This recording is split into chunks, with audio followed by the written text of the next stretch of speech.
YouTube, I remember you.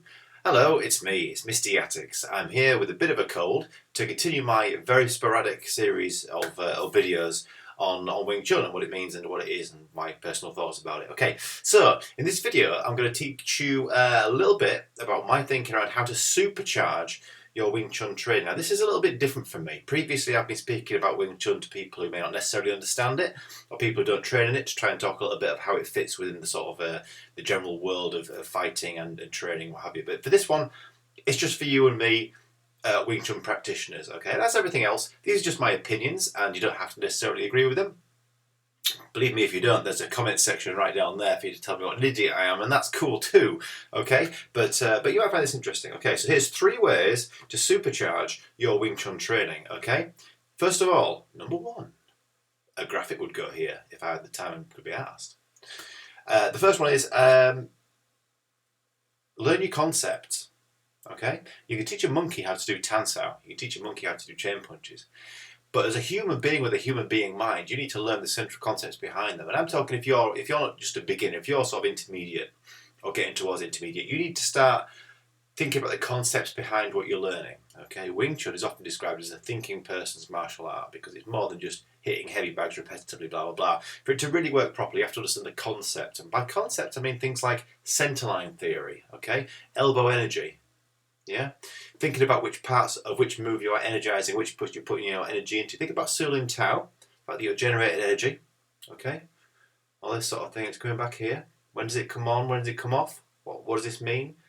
So you need to be applying these. And when it comes down to the bottom half of your body, the most important half, thinking about things like your weight distribution. Why is it 60% here, 40% there, 70% here, 30% there? You know, and whatever those happen to be for your particular lineage or whatever, okay? So start thinking about those things and ask, you know, the really deep questions. And you start thinking and don't let it go. Don't just think it's good enough for it to look right. Don't think that it's good enough for it to pass a grading because it's in the right order, okay? Learning the pattern of a form is very, very simple. You know, people do it all day, all night. But for your Wing Chun to actually get better, you have to understand the layers beneath the pattern, okay? And the layers beneath the pattern are where the actual art lies, okay? The pattern is just, it could be dancing, right? It could be any kind of thing. But the concepts beneath it are where the art lies. So, number 1, learn the concepts behind what you're training. And believe me, once you get it in here, you know, about exactly why you're doing a particular movement, it will work better. I promise you. Okay. Number 2, graphic would go here if I could be asked. Second way to supercharge your Wing Chun training is train with intent. Train with intent. What does this mean? Well, as Wing Chun guys, we often get criticised on the internet for playing patty cake and not training in a realistic manner. Okay? If you're beyond beginner, you should be training with intent. What do I mean by that? I mean, if you're punching into a drill, you should be punching hard. You're punching hard, but with control. You should have the control to be able to stop that punch before it actually hits your training partner, but you should be going in hard, man. You should be going in real hard. You should be trying to simulate the kind of speed and force a real attacker would be using against your techniques, okay? And the reason this is important is because if somebody's always punching to here, yeah, and you're blocking to here, you're not going to know if it's ever going to actually work, okay? If somebody's punching to contact, wherever it's going to be, and then you're performing the block, the move, the step, the footwork, the angle, and it works, you know it's going to work, right? Okay? So train with intent. All the best students I've ever trained or trained with are the ones that train hard. They go in hard. And they've never hurt anybody. They've never been hurt because they've got the control. Now, if you're a beginner and you're going to start throwing your fists and feet around, yes, someone's going to get hurt. So be careful. But when you have that control, you can ramp it up.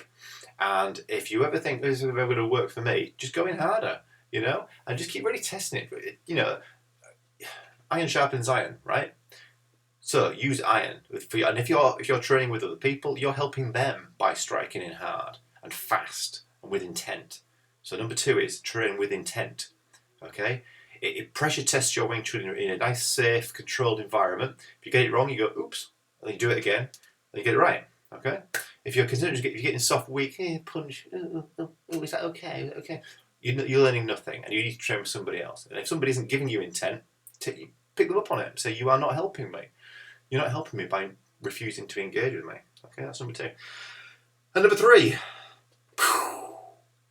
question your Sifu. Question the shit out of him or her. Yeah? I want you to make them cry with your incessant, bloody questions. Right? It's as simple as that. That you're paying these people, right? And they should have the answers that you're looking for. Always go back to the why, not the how. The how is very simple. How do I perform a bong sao? Like that. You can see it in a book. Ace. Why do I do it like that? Why do we like that, not like that? Why is this not here? What's this? Right? That's how you need to be as a student. That's how you get your class fee value out of it, okay? And that's how the depth of Wing Chun knowledge gets to you, by asking the questions that spiral off into other questions and tangents. And you might spend your entire class on one question about where is the elbow position in Tan Sao, but by the end of that class, you'll have a much better Tan Sao than you did before. And you learn a lot more by, and this goes back to my first point about understanding the concepts. The questions you ask and the answers you get will help you to understand the concepts you need for your Wing Chun to get better. Okay? So those are my three points. So to recap, 3 ways of supercharging your Wing Chun training. Number 1, learn your concepts. Number 2, train with intent. And number 3, ask questions, and lots of them. Okay? Now, you might say, oh, actually, I don't train Wing Chun, but that actually all applies to my Taekwondo training. And it does, it applies to anything that you're learning, okay? Anything you're learning in life, not just martial arts, in fact. If you're learning a new job or a language or whatever, you need to understand concepts, you need to do it with intent, and you need to question the people who are training you. And these are all sort of life lessons more than Wing Chun lessons, but it's not called How to Supercharge Your Life Lessons, is it? It's called How to Supercharge Your Wing Chun lessons.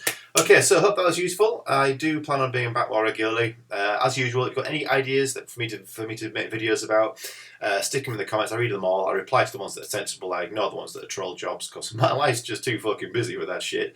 And I'll speak to you soon. Thanks very much indeed. Ta-ra.